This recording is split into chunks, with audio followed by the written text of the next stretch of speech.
What's up, YouTube? So welcome back. So we just had a customer give Rachel a bunch of shit at the counter.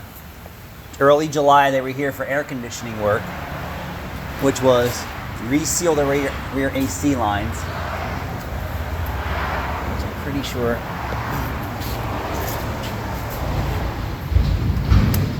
Yes, reseal the rear AC lines, and that was in July 7th of 2023.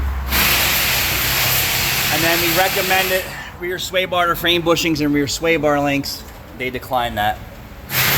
So then they're giving Rachel a bunch of shit now. It's mid-October that their air conditioning is not working and their car is overheating, and basically blaming us for her problems. And Rachel was like, your car overheating has nothing to do with your air conditioning system.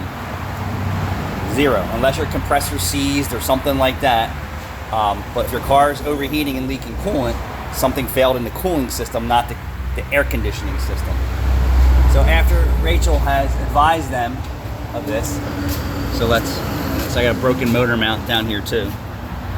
But here's the best part of this. On 10/6, right?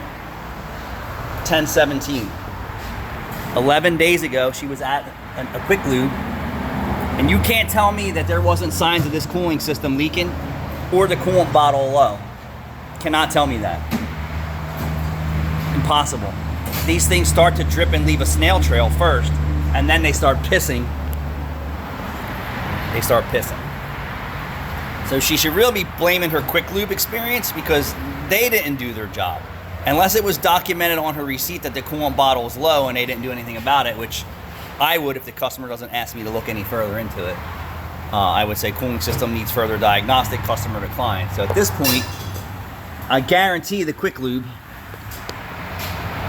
didn't catch it, because they don't have enough skill and ability to know what the problem is with these cars. And unfortunately for this lady, the whole side of the engine and the top of the engine have to come apart to do this. I think it's like 15 or 18-hour job plus parts. It's a water pump. It's run inside the timing cover up the timing chain. So, but they came in giving Rachel a bunch of shit and never got anything done in the rear suspension. So, I mean, I don't know what more to say to these people than it's not my fault. And Rachel's like, yeah, you're gonna pay for a diagnostic. That's for us to check it out. We scanned it. The engine's in protection mode because they were driving it overheating again. I'm pointing the finger back here for them not advising their customer. 11 days ago. There's no way that they're pissing this bad without showing small telltale signs on these engines. That's my experience. They could have been nice when they came in and said, hey, Rachel, you know what? We were here a few months ago. I know we didn't fix everything that you had on the invoice here, but the car's overheating, the engine light's on, the AC doesn't work, and there's fluid leaking out. Then Rachel could have said, well, all right, so if you got a coolant leak and your car's overheating, something's going on in the cooling system, not the air conditioning system, but they both work together, and then kind of like gave Rachel an attitude. Better just to come in and say, hey, I don't know what's wrong with my car. I know you guys worked on it. I just was at a Quick Lube, or I just at an oil change place. Back up. Why aren't you here complaining to them? Why aren't you here complaining to them first? Because then they could tell you, hey, got nothing to do with your air conditioning system. Hey, hold on. They were the last fucking shop to work on your car. They were the last shop to touch your car.